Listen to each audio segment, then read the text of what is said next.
하나님 말씀 사도행전 2장 14절부터 21절까지 교독하시겠습니다.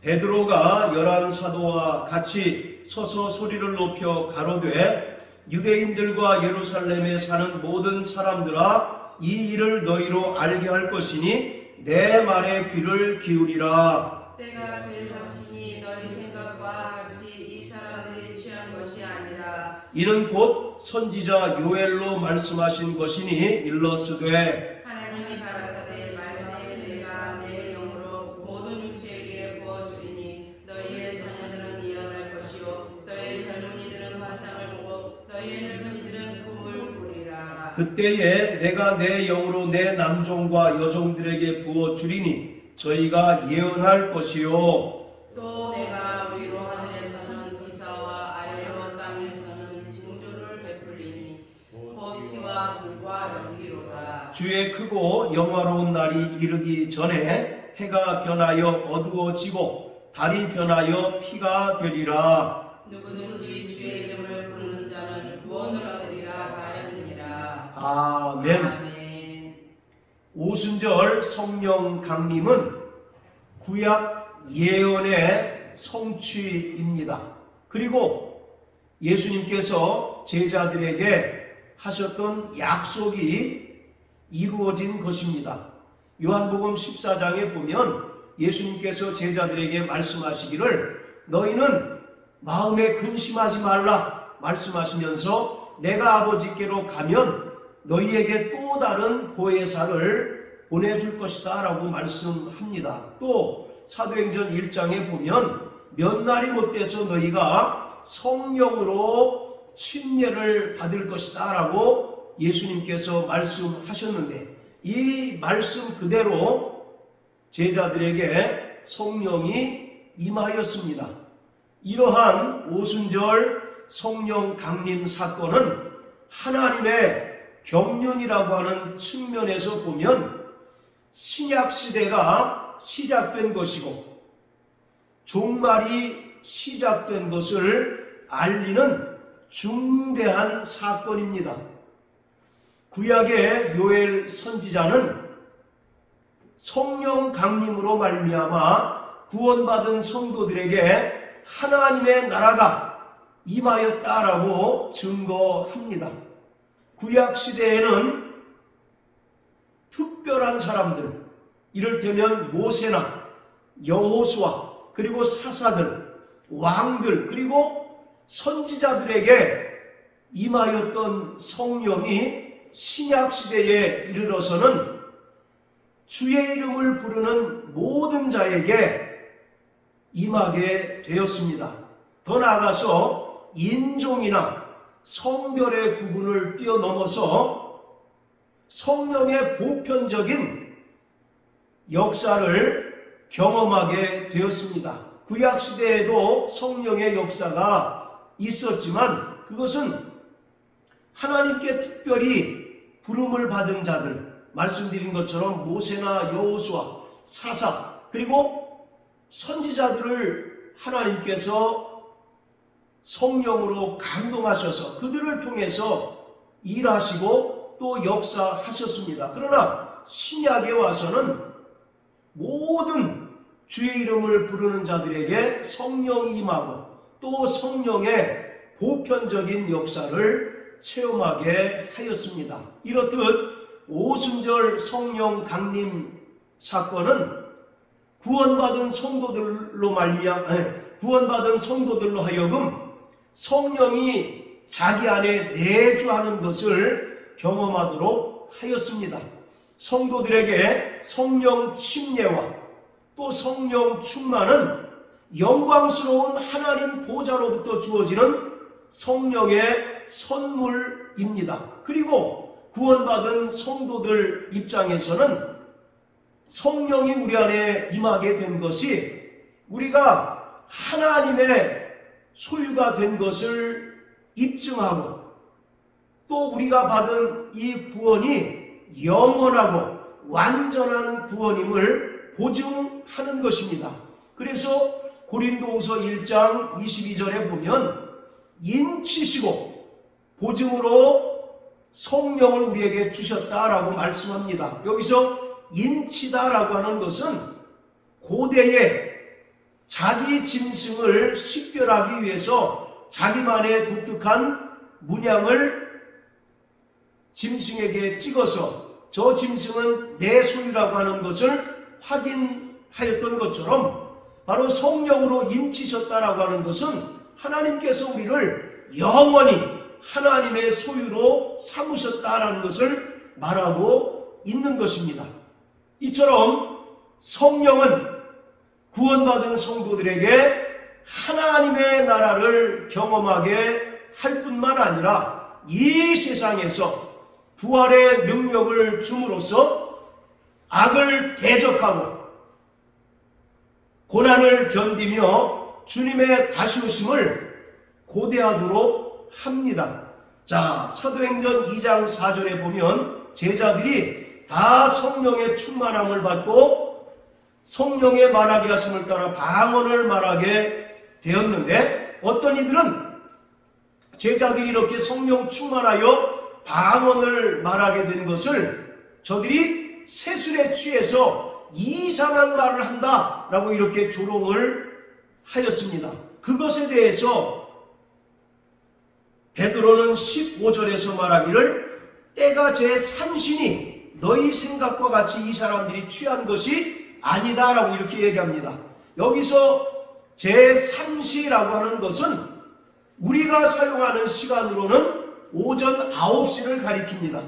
여러분, 성경에 나온 시간들을 우리 시간으로 환산하려면 여기다가 6을 더하면 거의 맞습니다. 그러니까 때가 제3시라고 하는 것은 우리가 지금 사용하는 시간으로는 오전 9시입니다.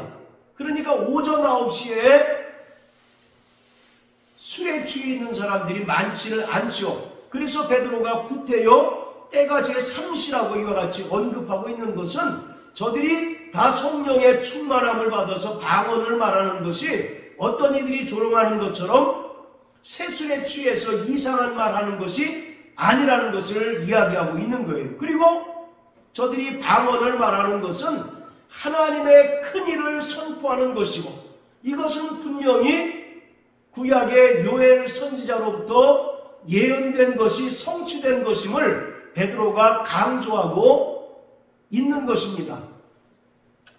사도행전 2장 14절부터 41절까지는 사도 베드로의 설교입니다.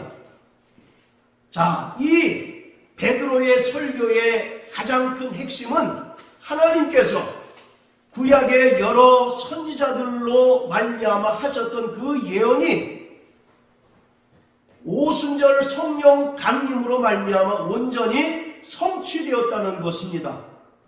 자, 그런데 중요한 것은, 자, 우리 요엘서 2장 28절부터 32절까지 한번 읽어보시겠습니다. 시작. 그 후에 내가 내 신을 만민에게 부어주리니 너희 자녀들이 장래의 일을 말할 것이며 너희 늙은이는 꿈을 꾸며 너희 젊은이는 이상을 볼 것이며 그때에 내가 또 내 신으로 남종과 여종에게 부어줄 것이며 내가 이적을 하늘과 땅에 베풀리니 곧 피와 불과 연기 기둥이라. 여호와의 크고 두려운 날이 이르기 전에 해가 어두워지고 달이 핏빛같이 변하려니와 누구든지 여호와의 이름을 부르는 자는 구원을 얻으리니 이는 나 여호와의 말대로 시온산과 예루살렘에서 피할 자가 있을 것이며 남은 자 중에 나 여호와의 부름을 받을 자가 있을 것임이라. 베드로는 지금 요엘서 2장 28절부터 32절의 말씀을 인용하면서 설교를 하고 있는 것입니다. 그런데 28절에 보면 요엘은 그 후에 라고 이렇게 이야기합니다.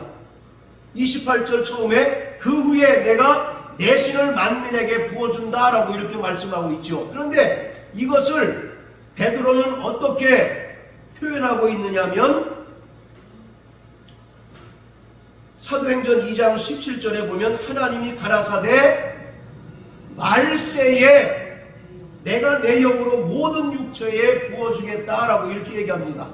분명히 요엘은 그 후에라고 이렇게 표현했지만 베드로는 그것을 말세에라고 의도적으로 표현하고 있습니다. 즉 오순절 성령 강림 사건이 말세의 큰 징조요 표적이라는 사실을 말하고 있는 것입니다. 유대인들에게 말세라고 하는 것은 메시아가 세상을 심판하기 위하여 오시는 때를 가리킵니다. 특히 요엘 시대에 요엘에게 있어서 이 말세라고 하는 것은 미래에 알지 못하는 어떤 때를 가리키지만 베드로는 그것을 재해석해서 바로 말세라고 하는 것은 예수님의 초림으로부터 시작해서 재림 때까지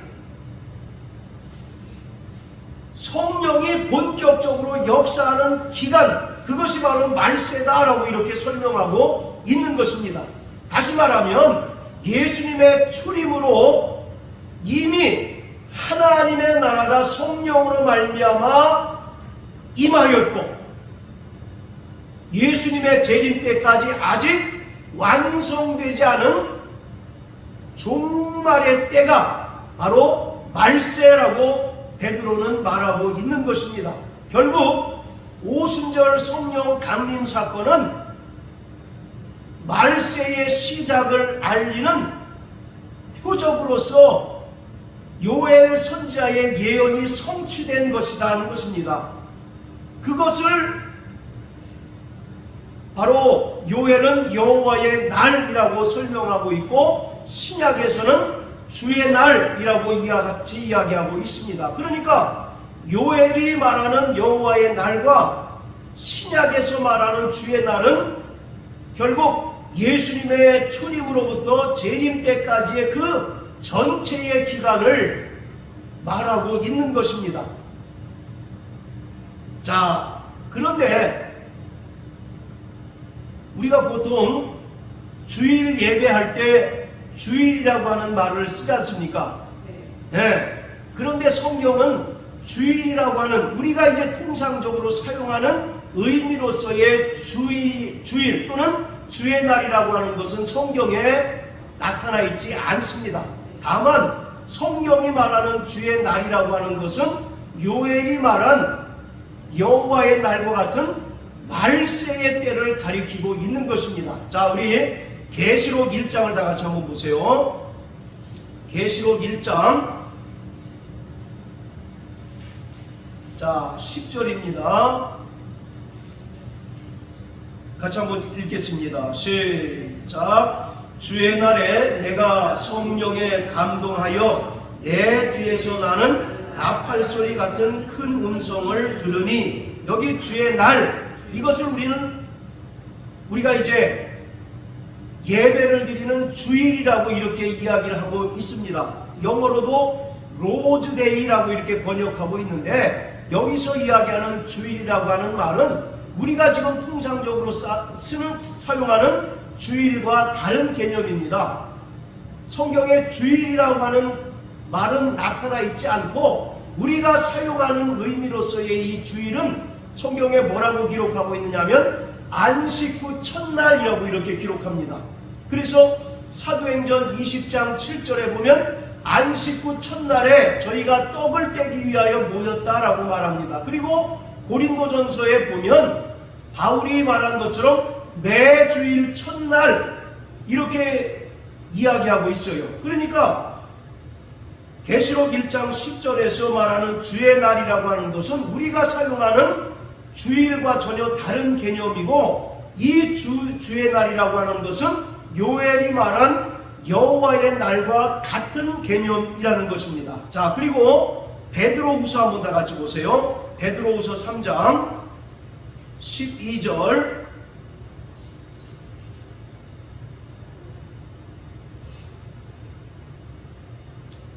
자, 같이 읽습니다. 시작. 하나님의 날이 임하기를 바라보고 간절히 사모하라. 그날에 하늘이 불에 타서 풀어지고 체질이 뜨거운 불에 녹아지려니와 베드로는 그날을 하나님의 날이라고 이렇게 표현하고 있습니다. 그러니까 바로 요엘이 이야기한 여호와의 날이라고 하는 것은 예수님의 초림으로부터 시작해서 예수님의 재림 때까지 성령께서 역사하시는 그 전 기간을 가리키는 거예요. 그것을 바로 사도 베드로는 뭐라고 표현하고 있느냐면 말세라고 표현하고 있습니다.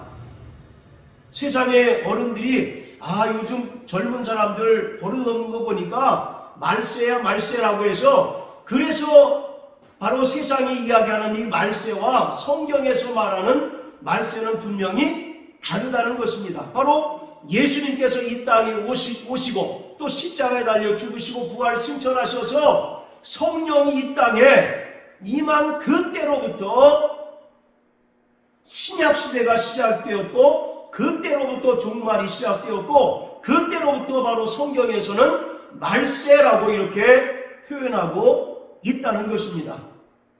자, 이처럼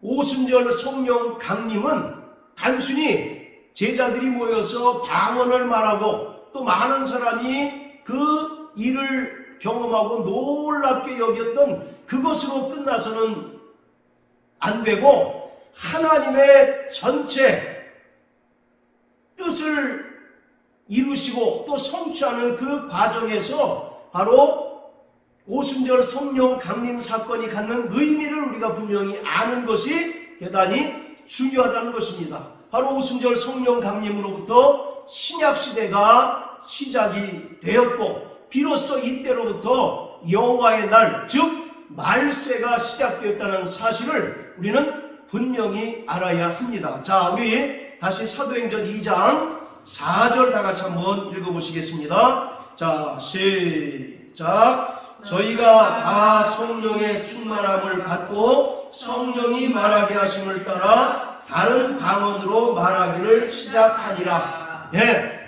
오순절 성령 강림이 시작되어서 가장 최초로 나타난 징조, 표적이 뭡니까? 제자들이 성령의 말하게 하심을 따라 다른 방언을 말하기를 시작했다라고 하는 겁니다. 여기서 성령이 말하게 하심을 따라, 자 따라하세요. 성령이 말하게 하심을 따라, 이것은 바로 성령으로 말미암아 제자들에게 하나님의 나라가 임하였다는 것입니다. 그리고 성령으로 말미암아 제자들이 하나님의 통치를 받고 있다는 사실을 분명하게 보여주는 것이에요. 이처럼 성령이 임하게 되면 우리 안에 하나님의 나라가 임합니다. 그리고 성령이 우리 안에 임하게 되면 우리가 그때로부터 이 땅에 살아가는 동안 하나님의 통치를 받게 되어 있어요. 그래서 바로 신약에서는 하나님의 나라를 두 가지 개념으로 설명합니다. 우리는 보통 하나님의 나라 그러면 우리가 육체의 죽음 이후에 가는 저 멀고 먼 어떤 장소만을 이야기하는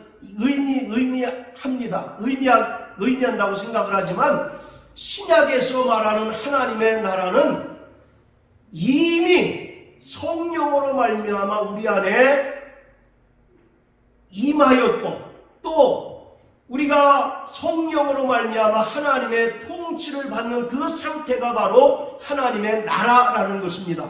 그래서 마태복음 12장 28절에 보면 너희가 성령을 힘입어 귀신을 내어 쫓는 것이면 하나님의 나라가 너희에게 이미 임하였다라고 말씀합니다. 또 누가복음 17장에 보면 바리새인들이 하나님의 나라에 관하여 물을 때 예수님께서 하나님의 나라는 여기 있다 저기 있다 볼 수 있게 임하는 것이 아니라 너희 안에 이미 임하였다라고 말씀합니다. 또 로마서 14장 17절에 보면 하나님의 나라는 먹고 마시는 것에 있는 것이 아니라 성령 안에서 의와 평강과 희락이라고 말씀하고 있는 거예요. 오늘 이와 같이 제자들이 전혀 기도에 힘쓸 때 성령이 그들에게 임하고 성령의 말하게 하심을 따라 방언을 말했다는 것은 그들 안에 하나님의 나라가 임하였고 그들이 성령으로 말미암아 하나님의 통치를 받고 있다는 사실을 설명하고 있는 것입니다. 오늘 이처럼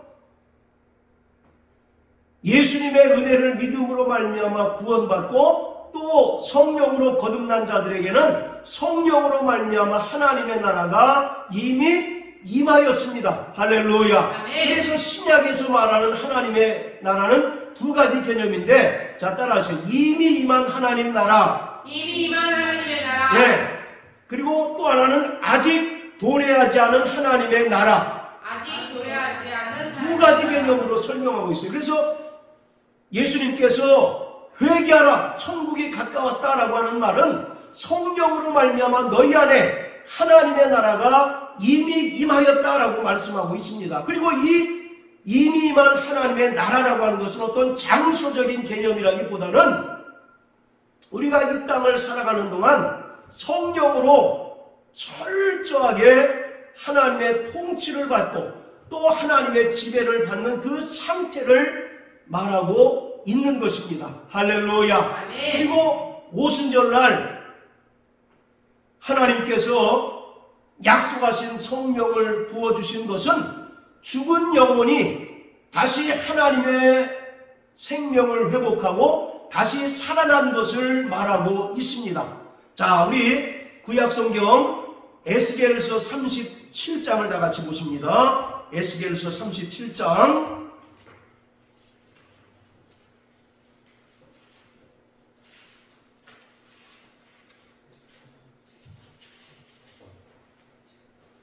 자,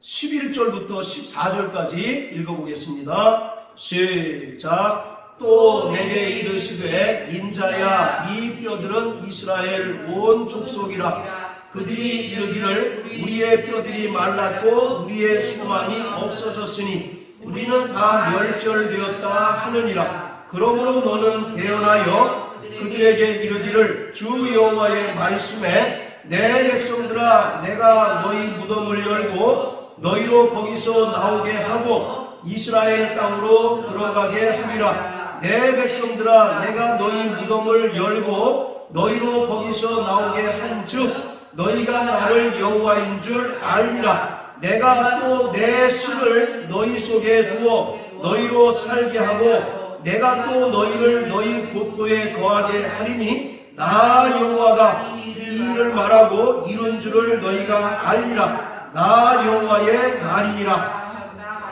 이게 바로 마른 뼈 환상인데 이미 뼈들이 말랐고 소망이 끊어졌고 다 멸절되었습니다. 그런데 14절에 보면 하나님께서 하나님의 신인 성령을 저들에게 부어주실 때 저들이 살아나게 되는 그런 이제 모습들을 기록하고 있습니다. 이것은 하나님께서 우리에게 약속하신 성령을 부어주심으로 말미암아 죽었던 우리 영혼이 하나님의 생명을 회복하고 우리가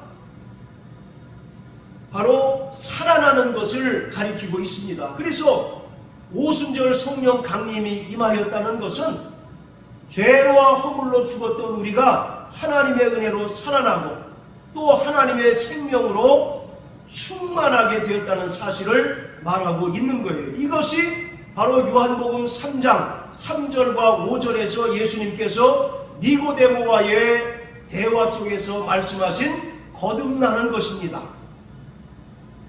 사람이 어떻게 거듭날 수 있습니까? 어머니 뱃속에 다시 들어갔다가 다시 나와야 됩니까? 라고 물었을 때 예수님께서 사람이 거듭나지 않고서는 하나님 나라에 들어갈 수 없고 하나님 나라를 볼 수 없다라고 이와 같이 말씀하고 있어요. 바로 이 거듭난다라고 하는 것은 위로부터 또는 영으로 난다라고 하는 뜻입니다. 즉 성령이 우리에게 부어질 때 우리의 영혼이 살아나게 되고 우리가 바로 거듭나게 되는 거예요. 그리고 이 거듭남이라고 하는 것이 바로 성경에서 말하는 첫째 부활을 말합니다. 자, 에베소서 2장을 다 같이 한번 보십니다. 에베소서 2장.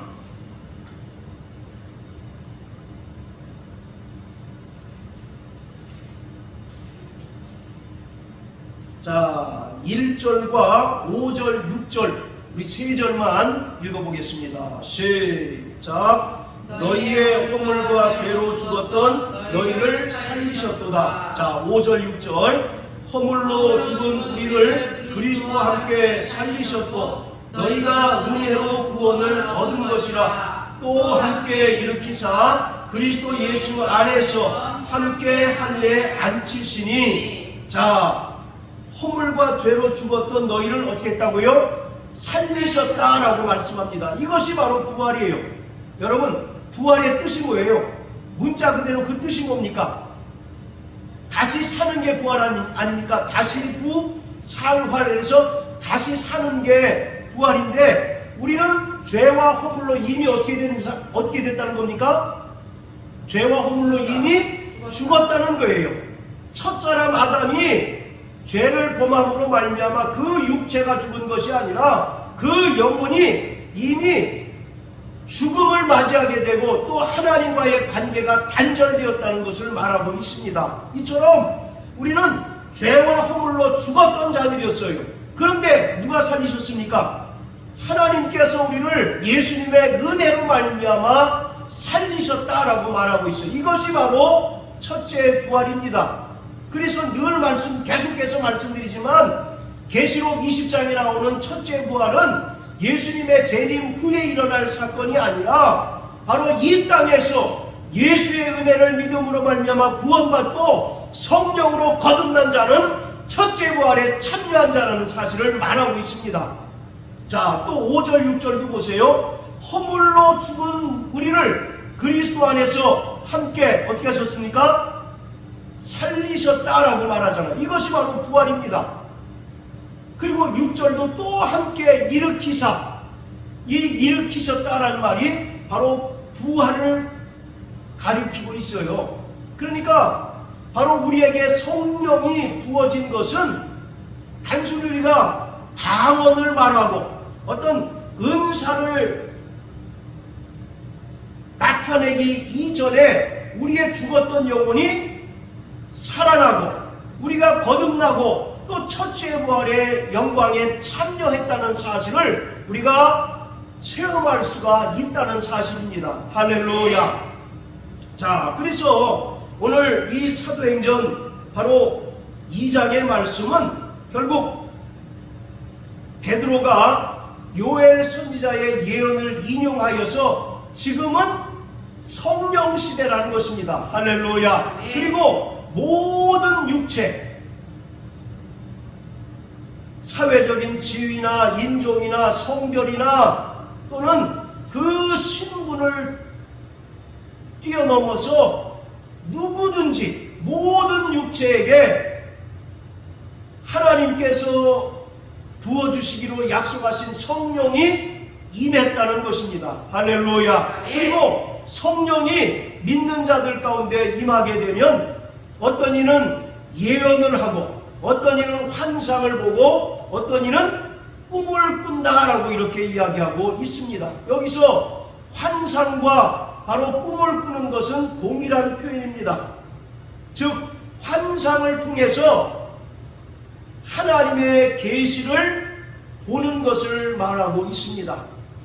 구약시대에는 특별한 사람에게만 성령이 부어지고 그들에게 예언과 환상과 또는 꿈이라고 하는 은사들이 나타났습니다.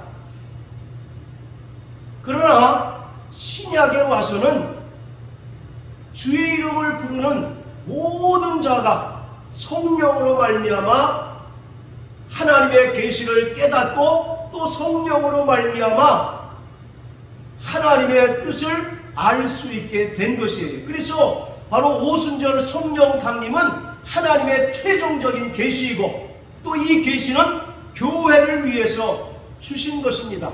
그러므로 신약 시대에서는 누구든지 성령과 믿음으로 말미암아 하나님 앞에 담대히 나아갈 수 있게 되었습니다. 구약에서는 바로 이스라엘을 대표하여 대제사장이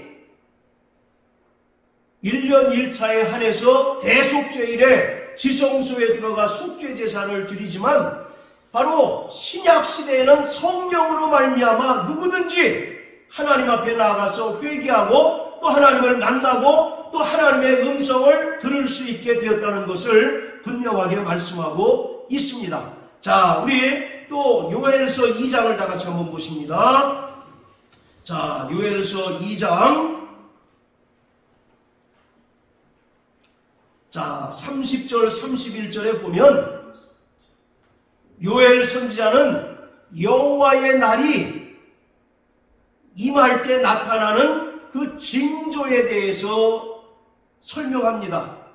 하늘과 땅에 피와 불과 연기 기둥이 나타나고 또 여호와의 크고 두려운 날이 이르기 전에 해가 어두워지고 달이 핏빛같이 변한다라고 이렇게 이야기합니다. 자, 여기서 바로 여호와의 날이라고 하는 것은 아까 서두에 말씀드렸던 것처럼 말세를 말하는데 바로 이 여호와의 날이라고 하는 것은 이중적인 의미를 가지고 있습니다. 한편으로는 혼돈과 심판이 이루어지는 날이지만 또 한편으로는 구원과 축복이 이루어지는 그러한 날이라는 거예요. 그래서 여호와의 날이 도래하는 마지막 때가 되면 하나님께서 약속하신 성령을 보내주시고 또 하나님의 백성들을 구원하시지만 하나님을 영화롭게 하지도 않고 또 하나님을 대적한 자들을 심판하시겠다라고 이와 같이 하시는 날이 여호와의 날인 것입니다. 그러니까 이 여호와의 날이라고 하는 것은 하나님의 심판과 하나님의 구원이 동시에 이루어지게 됩니다. 자, 우리 여기 표시해 놓으시고 요한복음 3장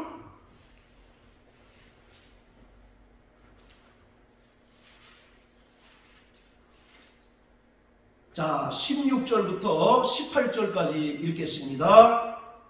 시작. 하나님이 세상을 이처럼 사랑하사 독생자를 주셨으니 이는 저를 믿는 자마다 멸망치 않고 영생을 얻게 하려 하심이니라. 하나님이 그 아들을 세상에 보내신 것은 세상을 심판하려 하심이 아니요 저로 말미암아 세상이 구원을 받게 하려 하심이라. 저를 믿는 자는 심판을 받지 아니하는 것이요 믿지 아니하는 자는 하나님의 독생자의 이름을 믿지 아니함으로 벌써 심판을 받은 것이니라.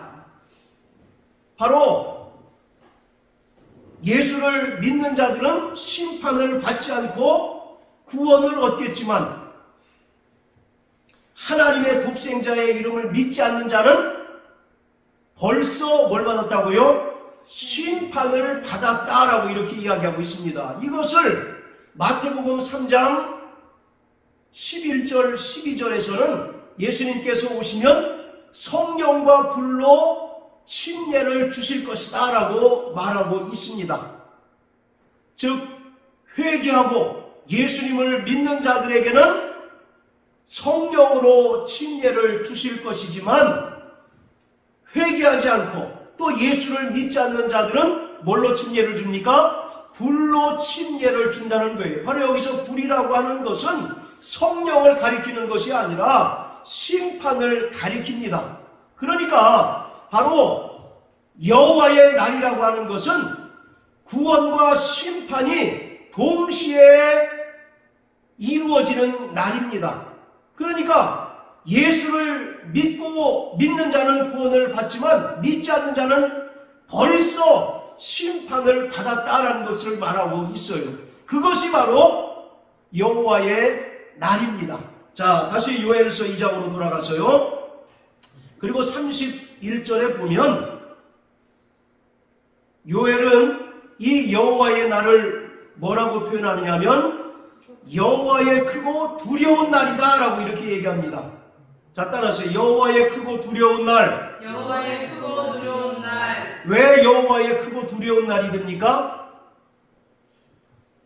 하나님의 준엄한 진노의 심판이 있기 때문입니다. 그런데 이것을 베드로는 조금 색다르게 표현하고 있어요. 자, 사도행전 2장. 자, 20절입니다.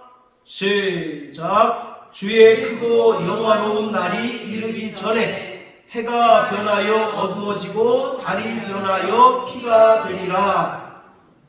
분명히 요엘은 여호와의 크고 두려운 날이다 라고 이렇게 이야기하고 있는데 베드로는 뭐라고 표현합니까? 주의 크고 영화로운 날이다. 바로 이것은 이 여호와의 성령 임함으로 말미암아 이 땅에 이루어지는 임하는 여호와의 날, 즉 종말에 대한 성격을 정확하게 규정해주고 있습니다. 즉 여호와의 날은 어떤 이들에게는 크고 두려운 날이지만 또 한편으로 어떤 자들에게는 크고 영광스러운 날이 될 것이다 라는 것입니다. 어떤 자들에게 두려운 날이 되겠습니까? 당연히 예수를 믿지 않고 회개하지 않는 자들에게는 그 날이 크고 두려운 날이 되겠지만, 그러나 주의 이름을 부르고 또 예수의 은혜를 믿음으로 말미암아 구원받은 자들에게는 그 날이 바로 영화로운 날, 영광스러운 날이 된다는 것입니다.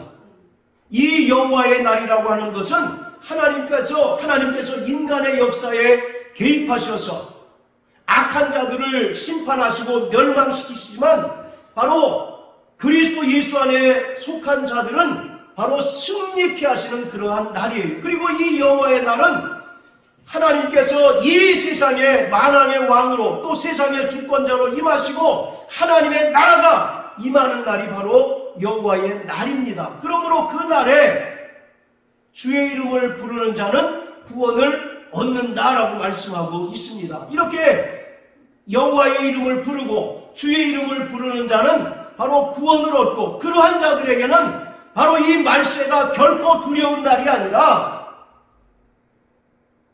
크고 영광스러운 날이다 라고 이렇게 표현하고 있습니다. 자, 그리고 요엘서 2장 32절 우리 다 같이 한번 읽겠습니다. 시작. 누구든지 여호와의 이름을 부르는 자는 구원을 얻으리니 이는 나 여호와의 말대로 시온산에 피할 자가 있을 것이며 남은 자 중에 나 여호와의 부름을 받을 자가 있을 것이니라. 자, 여기서 여호와의 이름을 부르는 자들이 어떤 자들이냐? 첫째, 시온산과 예루살렘에서 피할 자다라고 이렇게 얘기합니다. 자, 그리고 두 번째로는 여호와의 부름을 받을 자들이 이 마지막 때 말세에 구원을 얻게 된다라고 말합니다. 자, 여호와의 이름을 부른다는 게 무슨 의미일까요? 믿는다. 그것도 전혀 틀린 말은 아니죠. 하나님께서는 모든 인간에게 구원 얻을 방법을 제시해 주셨어요. 그게 바로 주의 이름을 부르는 것입니다. 로마서 10장 13절에도 보면 누구든지 주의 이름을 부르는 자는 구원을 얻는다라고 말합니다. 사도행전 4장 12절에 보면 천하 인간에게 구원받을 만한 다른 이름을 주신 적이 없고 오직 예수 이름 외에 구원 얻을 다른 이름을 주신 적이 없다라고 말씀한 것처럼 바로 우리가 주의 이름을 부름으로써 구원을 얻게 됩니다. 그런데 여기서 주의 이름을 부른다라고 하는 것은 단순히 예수 이름을 우리가 입 밖으로 소리 낸다는 의미가 아니라 이름이라고 하는 것은 하나님 그 자신을 가리키는 겁니다. 그러니까 주의 이름을 부른다는 것은 자신이 죄인인 것을 깨닫고 하나님을 찾고 하나님의 은혜를 의지하는 것을 바로 주의 이름을 부른다라고 표현하고 있어요. 할렐루야. 그리고 이와 같이 주의 이름을 부르는 자들만이 하나님의 엄중한 심판 가운데서도 하나님의 그 크신 은혜로 말미암아 구원을 얻게 됩니다. 자, 그리고 두 번째, 시온산과 예루살렘에서 피할 자가 있겠다라고 이렇게 얘기합니다. 시온산과 예루살렘은 교회를 가리킵니다. 그러니까 바로 이 교회가 영혼의 피난처, 바로 영혼의 도피성이다라는 뜻입니다. 하나님께서는 출애굽한 이스라엘 백성들이 가나안 땅에 들어가게 되면 전국에 6개의 도피성을 만들라고 말씀하셨어요. 그래서 실수로 사람을 죽인 경우에 한해서 가장 가까운 도피성으로 피하게 되면 그곳에서 피해 보수자로부터 생명을 면제받을 수 있다라고 이렇게 이야기하고 있습니다. 오늘 바로 이 땅에 세워진 교회가 영혼의 도피처인 것이에요. 그래서 마지막 때에 시온산과 예루살렘에 피하는 자가 바로 구원을 얻게 됩니다. 자, 여기 또 표시해 놓으시고 시편 133편 다 같이 한번 보십니다. 시편 133편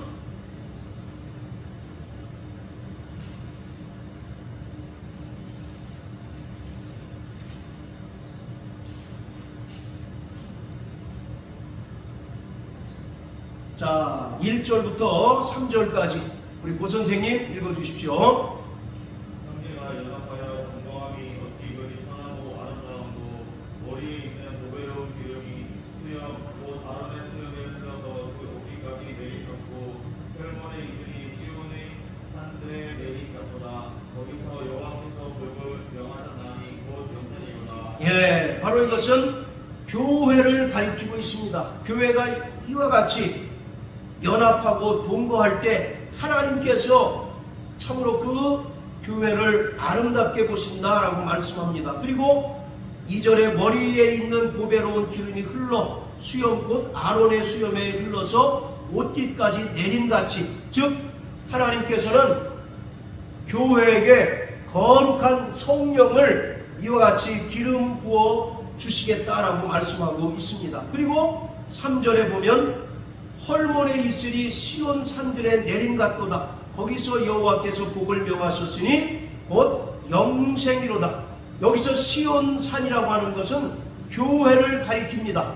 그리고 헐몬에 있으리라고 하는 것은 하나님의 은혜를 상징합니다. 그래서 하나님께서는 교회에 하나님의 신령한 은혜를 내려주시고 또 영생의 복을 내려주신다라고 말씀하고 있습니다. 그래서 정말 마지막 때가 되면 시온산과 예루살렘에 피해야 할 터인데, 바로 시온산과 예루살렘이라고 하는 것은 그리스도의 몸된 교회를 가리키고 있습니다. 그래서 교회는 마지막 때를 만난 자들의 영혼의 도피성, 바로 영혼의 도피처가 되는 겁니다. 절대로 교회 밖에는 구원이 없습니다. 교회를 통하지 않고서는 결코 구원을 얻을 수도 없습니다. 왜냐하면 교회는 그리스도의 영적 몸이기 때문에 그렇습니다. 말씀이 육신이 되어 오신 예수님께서 부활 승천하셨어요. 그리고 약속하신 성령을 보내주셔서 이 땅에 교회가 세워지게 됐는데, 바로 교회는 그리스도의 영적인 몸입니다. 말씀이 육신이 되어 오신 예수님으로부터 생명이 공급되어지고 구원이 전파된 것처럼 그리스도의 영적 몸인 교회를 통해서 구원이 선포되고 교회를 통해서 구원을 얻게 됩니다. 그러니까 교회를 떠나서는 절대로 구원받을 수 없고 그 구원을 끝까지 유지할 방법이 없는 거예요. 그렇기 때문에 우리는 늘 교회를 떠나는 자가 되어서는 안 됩니다. 아멘. 그래서 시온산과 예루살렘에 피할 자가 바로 구원을 얻게 된다라고 말씀합니다. 자, 그리고 세 번째, 여호와의 부름을 받을 자가 있을 것이다 라고 말합니다. 여호와의 부름을 받은 자가 바로 교회입니다. 교회는 헬라어로 에클레시아라고 하죠. 에클레시아라는 말은 불러서 모으다라는 뜻입니다. 누가 부르셨습니까? 주님께서 우리를 불러서 모으셨어요. 그게 바로 교회입니다.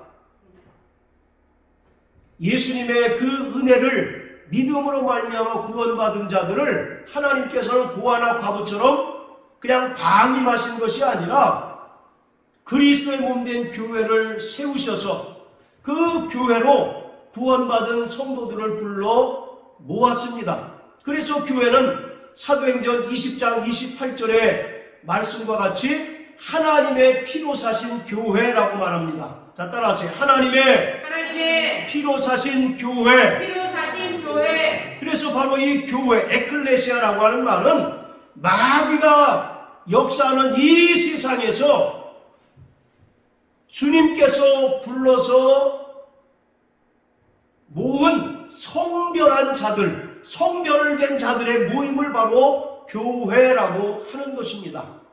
그렇기 때문에 우리는 정말 이 교회를 통해서 하나님의 나라를 경험하고 또 교회를 통해서 철저히 진리로 양육받고 또 하나님의 백성으로 연단되어져야 합니다. 할렐루야. 아멘. 그래서 바로 이 마지막 때에도 하나님께서는 바로 주의 이름을 부르는 자를 구원 얻게 하셨습니다. 할렐루야. 그리고 구원 얻은 자들은 교회로 모여서 교회를 통해서 날마다 하나님의 말씀과 또 진리를 통해서 양육받게 해 주셨습니다. 그러므로 사랑하는 성도 여러분, 날마다 주님의 이름을 부르는 자 되시길 주의 이름으로 축원합니다. 또 날마다 성령으로 말미암아 충만하여서 우리 안에 성령으로 하나님의 나라가 임하고 또 하나님의 나라를 경험하고 또 성령으로 말미암아 하나님의 통치를 받아서 이 땅에서 하나님의 백성으로서 살아가는 우리 모든 성도 되시길 주의 이름으로 축원합니다. 할렐루야.